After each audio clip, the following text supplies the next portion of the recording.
మిత్రులారా, ఈ వీడియోలో ఎన్సీఈఆర్టీ ప్రిస్క్రైబ్ చేసిన సిలబస్ గురించి 8th క్లాస్ సిబిఎస్ఈ స్టూడెంట్స్కి సోషల్ స్టడీస్ సబ్జెక్ట్లో ఒక మాడ్యూల్ సొసైటీ అండ్ బియాండ్ అనేటువంటి ఒక టీచింగ్ మాడ్యూల్లో ఒక టాపిక్, ఒక చాప్టర్ అనుకున్నాం, లెసన్ పెట్టారు. అదేంటంటే కరప్షన్ ఇన్ జ్యుడిషియరీ అని. అంటే కరప్షన్ అనేది, లంచగొండితనం అనేది ఒక జ్యుడిషియరీలోనే జరుగుతుందా? లేదు కదా. జనరలైజ్ చేసి చాలా శాఖల్లో, అన్ని డిపార్ట్మెంట్ల నుంచి మించి ఉంటా ఉంది. జ్యుడిషియరీలో కూడా పలానా చోట జరిగింది, ఏదో ఒక అథెంటిక్ ఎవిడెన్సెస్ ద్వారా చూపిస్తూ ఆ సిలబస్ అలా ప్రిస్క్రైబ్ చేసినా, లేదు corruption in the society, corruption in different departments అనో ఏదో చేసినా పర్వాలేదు, అది న్యాయ కోవిదులందరూ దాని గురించే చెప్పడం. అలా కాకుండా కంప్లీట్లీ ఫోకసింగ్ ఆన్ జ్యుడిషియరీ, అది కూడా ఎవరికి? 8th క్లాస్ స్టూడెంట్స్కి. చాలా ఆశ్చర్యమైంది. అది ఎంత డిట్రిమెంటల్, హానికరం అనేది ఎన్సీఆర్టీ వాళ్ళు ఎందుకు గుర్తించలేకపోయారో చాలా ఆశ్చర్యమైన విషయం. అసలు సిలబస్ని ప్రిస్క్రైబ్ చేయడంలోనే ఎన్సీఆర్టీ కానీ ఎన్సీఆర్టీ కానీ అట్ ర్యాండమ్ మేము అద్భుతమైన సిలబస్ని, హై స్టాండర్డ్స్ని క్రియేట్ చేయగలుగుతున్నాం, వాళ్ళ నాలెడ్జ్ని బాగా ఇంప్రూవ్ చేస్తున్నాము అనేటువంటి ధోరణి కనిపిస్తుంది. దీని గురించి చెప్పే ముందుగా నేను ఐన్స్టీన్ గురించి, ఫిజిసిస్ట్ అతను. ఐన్స్టీన్ అంటే ఒక ఫిజిసిస్ట్ మాత్రమే కాదు, గొప్ప thinker, social thinker, philosophic thinker, and at the same time educationist కూడా అతను ఒక చోట చెప్తాడు. ఆ లైన్ వినగానే నేను స్టన్ అయిపోయాను. అదేంటంటే, education is a great hurdle to my real learning, true understanding. నిజమైనటువంటి నా విజ్ఞానానికి, ట్రూ లర్నింగ్కి ఈ చదువు అనేది, అంటే పుస్తకాలు అవి ఇవి సిలబస్లు చదవడం అనేది ఒక గొప్ప హర్డులు, ఆటంకం అని చెప్పాడు. What is this? నేను ఆశ్చర్యపడేవాడిని. నిజమే కదా, మరి ఇలాంటి సిలబస్ పెడుతున్నప్పుడు దాన్ని మనం నిజమైన అనుకోవాల్సి వస్తుంది. సరే, ఇప్పుడు జనరల్గా సిలబస్ అనేది ఎలా ఉంటుంది, కరికులం డెవలప్మెంట్ అనే దాని గురించి ఒక 2 నిమిషాలు చెప్పి ఈ విషయానికి వస్తాం, ఎన్సీఆర్టీ గురించి. కరికులం డెవలప్మెంట్లో నేను ఎంఈడి బిఈడిలో చదువుకున్నటువంటి విషయం. కరికులం డెవలప్మెంట్లో ఏబీసీ ఆఫ్ కరికులం అనేటువంటిది ఒక సూత్రం ఉంటుంది. అదేంటంటే ఏబిసి. ఏ అంటే ఆర్టికులేషన్.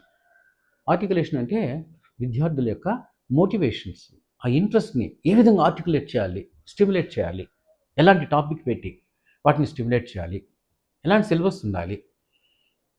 నెక్స్ట్ బ్యాలెన్స్, అంటే వాళ్ళ ఇంట్రెస్ట్ని, వాళ్ళ యొక్క నీడ్స్ని బ్యాలెన్స్ చేసుకుంటూ పోవాలి. అనవసరమైనటువంటి క్యూరియాసిటీ, అంటే వాళ్ళు ఇంకోటి ఉంది, క్యూరియాసిటీలో ఇన్క్విజిటివ్నెస్ ఉంది.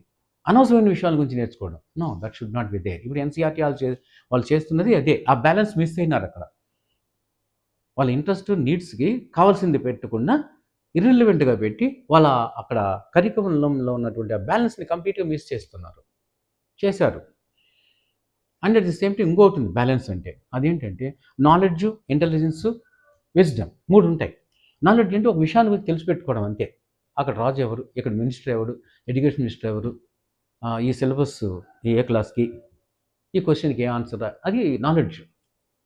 ఇంటెలిజెన్స్ అంటే హౌ, వై, ఏ విధంగా, ఎందుకు వచ్చింది ఇది, దీన్ని ఉన్న రేషనల్ ఏంటి, రీజన్ ఏంటి, బ్యాక్గ్రౌండ్ ఏంటి అని కొంచెం క్రిటికల్గా ఆలోచిస్తాం. దాన్ని ఇంటెలిజెన్స్ అంటారు, బ్రీఫ్గా చెప్పాలంటే. అండ్ విజ్డమ్ అంటే అల్టిమేట్, చివరిగా మనం పొందేటువంటి వివేకం అనమాట, ఫైనల్ అండర్స్టాండింగ్ ద్వారా వచ్చేటువంటిది. నాలెడ్జ్ అనేది ఒక విధంగా చెప్పాలంటే, నాలెడ్జ్ అనేది బ్రెయిన్కి సంబంధించింది, హెడ్కి సంబంధించింది. ఇంటెలిజెన్స్ అనేది మన మేధస్సు, హృదయానికి సంబంధించింది, హృదయానికి. మరి సోల్ అంటే అది ఏం తెలుసా? లాస్ట్ది విజ్డమ్ అంటే ఏం తెలుసా? సోల్ ఆత్మకు సంబంధించింది. అంత డివైన్ విజ్డమ్ ఉన్నప్పుడు మన విజ్డమ్ అంటాం. సరే, ఇప్పుడు బ్యాలెన్స్ గురించి మాట్లాడుతున్నాం. ఇంట్రెస్ట్, నీడ్స్ని బ్యాలెన్స్ చేయగలగాలి, నాలెడ్జ్, ఇంటెలిజెన్స్ అండ్ విజ్డమ్ని బ్యాలెన్స్ చేయగలగాలి. సిలబస్, మనం నేర్చుకునే టాపిక్స్, ఏ సబ్జెక్ట్ అయినా సరే, సోషల్ కావచ్చు, సైన్స్ కావచ్చు, ఇంగ్లీష్ కావచ్చు, లిటరేచర్ కావచ్చు, what ever it is. And another thing ఏంటంటే కంటిన్యూయేషన్. ఇప్పుడు మనం 6th నేర్చుకునేది 7th ఆ టాపిక్ సంబంధించింది ఇంకో స్టిల్ మోర్ థాట్ అంటారు, దాన్ని డెవలప్మెంట్ ఆఫ్ థాట్ అంటారు. ఆ డెవలప్మెంట్ ఆఫ్ థాట్ కోసము ఆ కంటిన్యూషన్ పెట్టాలి. అలా పెట్టడంలో బ్రేక్ చేసుకుంటూ పోతున్నాం. అక్కడ ఒక సిలబస్ ఉంటుంది, ఇక్కడ ఒక సిలబస్ ఉంటుంది, దానికి సంబంధించిన ఆ రిలవెంట్ సంబంధించింది ఇక్కడ 7th మళ్ళీ హైయర్ క్లాస్లో, నెక్స్ట్ క్లాస్లో ఉండడం లేదు. కరెక్ట్గా చెప్పాలంటే మీకు బాగా అర్థం అవ్వాలంటే మ్యాథమెటిక్స్ ఉంది. మ్యాథమెటిక్స్ మాత్రం ఫాలో అవుతారు ఏబీసీ ఆఫ్ కరికులం చాలా వరకు. ఎందుకంటే అక్కడ ఫౌండేషన్ నేర్చుకున్నప్పుడే సిక్స్త్ బాగా అర్థమైనప్పుడే సెవెంత్ క్లాస్ అంటే దాని యొక్క స్టిల్ మోర్ కాన్సెప్ట్ డెవలప్ చేస్తారు. మళ్ళీ ఎయిత్ నైన్త్లో వాటిని ఇంకొంచెం పెంచుకుంటూ పోతారు. డెవలప్మెంట్ ఆఫ్ థాట్ అలా ఉండాలి. ప్రిస్క్రైబ్ చేసేటప్పుడు సిలబస్ అని అంటారు. This is ABC of curriculum. అది మనకు ఏ మాత్రం ఫాలో అవటం లేదు. మరి వీళ్ళంతా మేధావులు కాకుండా ఏమన్నా అన్నారు, బాగా గొప్ప చదువుకున్న వాళ్ళే. కానీ అది ఇంటెన్షన్ ఏమైపోతుందంటే విజ్డమ్ అనేది లేదు ఇక్కడ. నాలెడ్జ్ ఇంటెలిజెన్సే పనిచేస్తోంది ఈ ప్రిస్క్రైబ్ చేసేటువంటి మేధావులకి. విజ్డమ్ అనేది పనిచేయటంలా. ఇది ఎవరికి, ఎందుకు, దీనివల్ల పాజిటివా లేదా నెగిటివ్ రిజల్ట్ వస్తుందా అని ఆలోచించడం లేదు. అలా ఆలోచించకుండా చేసినటువంటి ప్రయత్నమే ఇది. ఎన్సీఈఆర్టీ వాళ్ళు 8th క్లాస్కి జ్యుడిషియరీలో కరప్షన్ అనేటువంటి టాపిక్ని పెట్టి వైబ్రేట్ చేశారు. అది సుప్రీంకోర్టు వరకు రావడం, సుప్రీంకోర్టు దాన్ని సుమోటో కేసుగా తీసుకోవడం, ఇప్పుడు యాక్షన్ తీసుకుంటూ ఉన్నారు. అది అవుతుంది. ఈలోగా గబగబా వీళ్ళు సర్దుకున్నారు. ఎన్సీఆర్టీ వాళ్ళు ఆ సిలబస్ తీసేయడం, టాపిక్ తీసేయడం, టెక్స్ట్ బుక్ని రద్దు చేయడం, ఇలా ఏదో చేస్తున్నారు. అది వేరే విషయం. అయితే ఇంతకీ ఎవరికి నువ్వు ప్రిస్క్రైబ్ చేసావు? ఇది దేశవ్యాప్తంగా పెద్ద దుమారం లేగింది. ఎవరికి ప్రిస్క్రైబ్ చేసావు? 8th క్లాస్ అంటే వాళ్ళు ఎవరు? ఎంత వాళ్ళ ఏజ్? 13, 14 అంతే, 15 కాదు. సో 12, 13, 14 ఇయర్స్ వాళ్ళకి అంటే అడల్సెంట్లో బిగినర్స్ వాళ్ళు. అలాంటి వాళ్ళకి ఈ జ్యుడిషియరీ అసలు లా అంటే ఏంటి, జస్టిస్ అంటే ఏంటి అనేది వాళ్ళకి అర్థం కాదు. ఎందుకంటే అది చాలా డిఫికల్ట్ సబ్జెక్టు. నా ఛానల్ పేరే లా అండ్ జస్టిస్. ఎందుకంటే ప్రతి టాపిక్లో లా అండ్ జస్టిస్ ఉంటుంది. అది కాంప్లిమెంటరీ, కాంట్రడిక్టరీ కూడా. లా వేరు, జస్టిస్ వేరు. The true end of law is justice. కానీ జస్టిస్ జరగదు ఎక్కడో కానీ. అది పుస్తకాల్లో నుంచి కంటే కూడా జడ్జి గారి యొక్క ఆత్మ నుంచి, కన్సైన్స్ నుంచే బయట వస్తుంటుంది. అవి జీర్ణం చేసుకుని లా అనేది గైడ్లైన్స్. దాన్ని అర్థం చేసుకొని జీర్ణం చేసుకున్నప్పుడు జడ్జి న్యాయమూర్తి యొక్క హృదయం నుంచి, అంతరాత్మ నుంచి వస్తుంది జస్టిస్ అనేది. వాట్ ఈ difficult concept. Law and justice అంటే తెలియదు వాళ్ళకి, అండ్ జ్యుడిషియరీ అంటే తెలియదు. జ్యుడిషియరీ యొక్క రోల్ మన భారతదేశంలో ఎంత గొప్పది అనేది తెలియదు. American jurisprudence and British jurisprudence మన దేశం యొక్క జ్యుడిషియరీ మీద ఎంత అద్భుతమైన అంటే పాజిటివ్ ఇన్ఫ్లుయెన్స్, ఎంత అద్భుతమైన ప్రభావాన్ని చూపిస్తోంది. ఈ కొత్తగా వచ్చినటువంటి లాస్ అన్నీ కూడా, కొత్త చట్టాలన్నీ కూడా ప్రాస్పెక్టివ్ ఓవర్ రూలింగ్లో ఎలాంటి అద్భుతమైనటువంటి న్యూ డెసిషన్స్ అన్నీ వచ్చాయి.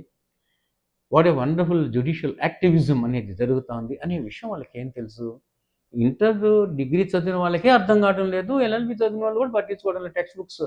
టెక్స్టువల్ మ్యాటర్ చూస్తున్నారు, టాపిక్ చదివేసి ఎగ్జామ్ రాసేసి వెళ్ళిపోతున్నారు. సో నువ్వు BA వాళ్ళకి పెట్టు, డిగ్రీ BSc BCom పెట్టు, ఎల్ఎల్బిలో పెట్టు సిలబస్, ఇంకేదన్నా దానికి సంబంధించినటువంటి జనరలైజ్డ్ టాపిక్ కాకుండా. కరప్షన్ ఇన్ జ్యుడిషియరీ అంటే టోటల్గా ఒక పవిత్రమైన జ్యుడిషియరీని నువ్వు ఆ పిల్లల మనసుల్లో అపవిత్రమైనటువంటి భావాన్ని కలిగించే విధంగా తప్పకుండా కలిగిస్తుంది. నువ్వు అన్నా అనకపోయినా, నువ్వు అంగీకరించినా కాకపోయినా ఎన్సీఆర్టీ వాళ్ళు. ఎందుకంటే ఆ ఏజ్లో పాజిటివ్ థింకింగ్ ఉండదు, క్రిటికల్ థింకింగ్ ఉండదు, క్రిటికల్ అండర్స్టాండింగ్ ఉండదు. ఉండేదంటే పెసిరేటివ్ థింకింగ్. అంటే ప్రతిదాన్ని నెగిటివ్గా ఆలోచిస్తారు. ఒక ప్రొజెక్షన్ ఉంటుంది. ఒక మంచి వ్యక్తి, వాళ్ళని కదిలించినటువంటి వ్యక్తి, hero, cinema hero, sports hero, లేదా ఒక పొలిటికల్ హీరో అనుకుంటాం. ఒక టీచర్ అలా మైండ్ ప్రింట్ చేసేసుకుంటారు, వాళ్ళని ప్రొజెక్ట్ చేసుకుంటారు వాళ్ళ క్యారెక్టర్లో, తమ క్యారెక్టర్లో సెల్ఫ్ ప్రొజెక్షన్. అండ్ అది తప్పితే ఒకవేళ వాళ్ళు కానీ నెగిటివ్గా కానీ మనం చూపించామంటే టీచర్, ఉదాహరణకి ఒక టీచర్ చాలా అద్భుతంగా టీచ్ చేస్తాడు, మంచి టీచింగ్ యాటిట్యూడ్ ఉంది, క్వాలిఫికేషన్ బాగుంది, టీచింగ్ ఎబిలిటీ బాగుంది. కానీ ప్రతి టీచరు ప్రతిసారి అందరి విద్యార్థుల్ని ప్లీజ్ చేయలేడు, సంతోషపరచలేడు, ఎక్కడో ఒక చోట ఫెయిల్ అవుతుంటాడు. ఎప్పుడో బాగా టీచ్ చేస్తుండి ఎప్పుడో ఒకసారి 2 సార్లు సరిగా చెప్పలేక, వాళ్ళని మోటివేట్ చేయలేక ఫెయిల్ అయిన సందర్భాల్లో పిల్లలు ఇంతకుముందు ఉన్నటువంటి పాజిటివ్ ఎలిమెంట్స్ అన్నీ వదిలేసి నెగిటివ్ కాన్సెప్ట్ని పట్టుకొని వేలాడతారు. Is useless fellow, is like that. ఇంకా మనకు తెలిసిందే, మాకు చేయడము, వాళ్ళని రిడిక్యూల్ చేయడము. అది ఎక్కడి నుంచి డెవలప్ అవుతుందంటే టీనేజ్ నుంచి డెవలప్ అవుతుంది. ఒక మనుషుల పట్ల కావచ్చు, వ్యవస్థ పట్ల కావచ్చు, ఒక వస్తువు పట్ల కావచ్చు, ఒక విషయం పట్ల కావచ్చు. Once the pejorative outlook, the negative outlook is printed, that will be printed forever. అది అలా పర్మనెంట్‌గా ప్రింట్ అయిపోతూ ఉంటుంది. సో, ఎందుకంటే వాళ్ళకి ల్యాక్ ఆఫ్ క్రిటికల్ యాక్షన్ అనేది ఉంటుంది. అండ్ ఇంకోటేమిటంటే ఐడెంటిటీ క్రైసిస్. వాళ్ళని నువ్వు ఏలెత్తి చూపించిన, "అరే! నేను చెప్పింది ఇది. నువ్వెందుకు దాన్ని నెగెటివ్‌గా తీసుకుంటున్నావు? దీంట్లో ఉన్న పాజిటివ్ థింగ్స్ తీసుకోకుండా నెగెటివే ఎందుకు తీసుకున్నావు?" అని అన్నా కూడా వాడు భరించలేడు వాడు. ఆ అమ్మాయి, ఆ 13, 14 సంవత్సరాల అమ్మాయి ఎట్టి పరిస్థితిలో యాక్సెప్ట్ చేయదు. ఆ అబ్బాయి యాక్సెప్ట్ చేయడు. ఐడెంటిటీ క్రైసిస్ అనేది ఆ విధంగా ఉంటుంది. Clash of ideas, clash of interest. అలాంటి పిల్లలకి, ఎయిత్ క్లాస్ పిల్లలకి నువ్వు మీరు ఎన్‌సీఈఆర్‌టీ వాళ్ళు ఒక అద్భుతమైన గవర్నమెంట్ బాడీ కదా అది. అటానమస్ ఇన్‌స్టిట్యూషన్ కదా! మరి గవర్నమెంట్ కంట్రోల్ ఎందుకు లేదు? ఈరోజు సుమోటోగా తీసుకునింది సుప్రీం కోర్ట్ అంటే అర్థం ఏంటి? ఎక్కడైతే లెజిస్లేటివ్ వాక్యూమ్ అనేది ఉంటుందో, ఎక్కడైతే లెజిస్లేటివ్ డైరెక్షన్ ఉండదో, లేదు గవర్నమెంట్ కంట్రోల్ ఉండదో, అక్కడ judiciary will play by way of prospective over ruling. ఆ డెసిషన్స్‌ని, ఆ గైడ్‌లైన్స్‌ని కొట్టిపారేయడం, న్యూ డైరెక్షన్, న్యూ ఇవ్వడం. అది ఒక విధంగా చెప్పాలంటే జ్యుడిషియరీ అనేది చట్టం చే చే చట్టాన్ని చేయలేదు. It can't make law. దానికి ఉన్నటువంటి వెరీ సెన్సిటివ్ థింగ్ ఏంటంటే ఇట్ కాంట్ మేక్ లా. చట్టం చేయలేదు. కానీ ఎక్స్‌పౌండ్ చేస్తది చట్టాన్ని. అండ్ చట్టాలు ఎప్పుడైతే రెలెవెంట్ కాదో సమాజానికి, ఎప్పుడైతే యూజ్ అవ్వవో, దానివల్ల ప్రమాదం డెట్రిమెంటల్‌గా ఉంటుందో, కొన్ని చట్టాలు, కొన్ని ప్రిన్సిపల్స్, కొన్ని డైరెక్షన్స్, కొన్ని గవర్నమెంట్ నిర్ణయాలు సక్రమంగా ఉండవో, అప్పుడు జ్యుడిషియరీ అద్భుతమైనటువంటి యాక్టివిజం అంటారు. జ్యుడిషియల్ యాక్టివిజం ప్లే చేసి ప్రాస్పెక్టివ్ ఓవర్ రూలింగ్ అంటే తన డైరెక్షన్స్ తను ఇస్తుంది. ఇప్పుడు సుమోటోగా తీసుకుంటుంది ఈ కేసు విషయంలో ఎన్‌సీఆర్‌టీ వాళ్ళు చేసినటువంటి పనికి, ఘనకార్యానికి ఆ సుమోటో కేసుని టేకప్ చేసి ఇన్వెస్టిగేట్ చేసి ఆ సూటబుల్ ఇన్స్ట్రక్షన్స్, డైరెక్షన్స్ ఇస్తుంది. దాన్నే జ్యుడిషియల్ లెజిస్లేషన్ అంటారు. ఇది తెలుసా వాళ్ళకి మరి పిల్లలకి? తెలీదు. ఈవెన్ నేను లా స్టూడెంట్స్ చెప్తుంటే వాళ్ళే అర్థం చేసుకోవడం లే. Judicial legislation what is this? Legislation అంటే తెలుసు, అసెంబ్లీలో తయారు చేస్తారు. జ్యుడిషియల్ లెజిస్లేషన్ అంటే అదేంటది అని అంటున్నారు. No, they can't make any difference. They can't distinguish. So ఇక్కడ long and short of the matter అంటే నేను PG diploma in higher education, IGNOU, Indira Gandhi national open university ఢిల్లీలో PG diploma in higher education చేస్తున్నప్పుడు మాకు ఒక టీచింగ్ ఒక రీసెర్చ్ ప్రాజెక్ట్ ఇచ్చారు. High స్కూల్కి సిలబస్ ఏ టైప్లో ఉండాలి, కరికులం గురించి ఒక డిజైన్ చేయమన్నారు. నెక్స్ట్ +2కి ఎలా ఉండాలి, డిగ్రీ క్లాస్లో ఎలాంటి సిలబస్ పెట్టాలి, ఎసెన్షియల్ సిలబస్ మీకు మీ దృష్టిలో ఏంటి అని అడిగారు. ఒక ప్రాజెక్ట్ వర్క్ ఇవ్వమన్నారు, రీసెర్చ్ ప్రాజెక్ట్ ఇచ్చారు, దాన్ని చేయమన్నారు. నేను అక్కడ చెబుతూ స్కూల్లో అట్లీస్ట్ అక్కడి నుంచి వాళ్ళకి ఫండమెంటల్ సైకాలజీ అండ్ ఫిలాసఫీ అంటే సైకాలజీ అంటే ఇతరులను అర్థం చేసుకోవడం, philosophy good thinking about our life అంటే మనిషి ఫస్ట్ హ్యూమన్ బీయింగ్స్ తోటి వ్యక్తులను అర్థం చేసుకోగలగాలి.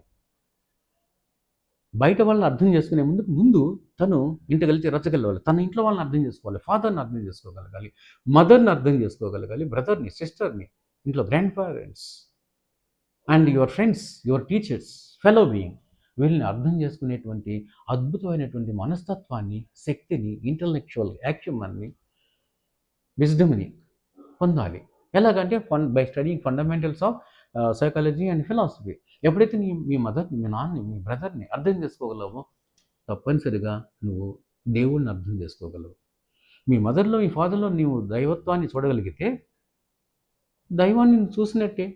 అది ఫిలాసఫీ చెప్పేది. So understanding human being, fellow being is more important. నీ టీచర్ని అర్థం చేసుకో. మహాత్మా గాంధీ చెప్పాడు కదా, the best text book for every student is the teacher అన్నాడు. నిజమైన పుస్తకం ఏదంటే నీ టెక్స్ట్ బుక్ నీ టీచర్. నీ టీచర్ని ముందు అర్థం చేసుకో. అమ్మని నాన్నే అర్థం చేసుకోవడం లేదు, మన బ్రదర్ని సిస్టర్ని అర్థం చేసుకోవడం లేదు, టీచర్ని ఏమో అర్థం చేసుకుంటున్నాం చెప్పు. సో ఇలాంటి సిలబస్ పెట్టండి మీరు, ఎన్సీఆర్టీ కానీ ఎస్సీఆర్టీ కానీ. అది మాకు చెప్పారు అప్పుడు సెంట్రల్ యూనివర్సిటీలో ఢిల్లీలో. మేము రాసిచ్చాం, బాగుంది, అద్భుతంగా ఉంది. 72% ఇచ్చారు ఆ ప్రాజెక్ట్కి. మరి మీరెందుకు ఎన్సీఆర్టీకి, ఎస్సీఆర్టీకి డైరెక్షన్ ఇవ్వలేరు యూనివర్సిటీ వాళ్ళు? ఈవెన్ ఎన్సీఆర్టీ వాళ్ళు కూడా మీరెందుకు కొలాబరేషన్ వీళ్ళతో పెట్టుకోరు యూనివర్సిటీ వాళ్ళతో? పెట్టుకొని ఎలాంటి వాళ్ళని మీరు బోర్డులో సిలబస్ ప్రిస్క్రైబ్ చేసే బోర్డు కమిటీలో ఎలాంటి వాళ్ళని పెట్టుకోవాలి మరి? అవి స్క్రూటినీ జరుగుతా ఉందా? లేదు. వాళ్ళకి నచ్చిన వాళ్ళని, వాళ్ళకి కావాల్సిన వాళ్ళని పెట్టుకోవడం వల్ల ఇలాంటి ప్రమాదం జరుగుతా ఉంది. ఇదంతా కూడా రేపు సుప్రీంకోర్టు సుమోటో కేసుని ఇన్వెస్టిగేట్ చేసినప్పుడు బయటపడతాయి ఇలాంటి విషయాలన్నీ కూడా. సో అందుకే ఒక ఎడ్యుకేషనిస్ట్ ఏమన్నాడంటే, education is a challenging enterprise. చిన్న విషయం కాదు చదువు అనేది. ఎలాంటి ఎంటర్ప్రైజ్ అంటే ఇది, it makes the intelligent more intellectuals. తెలివైన వాళ్ళని ఇంకా మేధావులుగా మారుస్తుంది. And this education makes the fools more foolish. మూర్ఖుల్ని ఇంకా మూర్ఖంగా చేస్తుంది. ఎంత ప్రమాదకారి ఇది.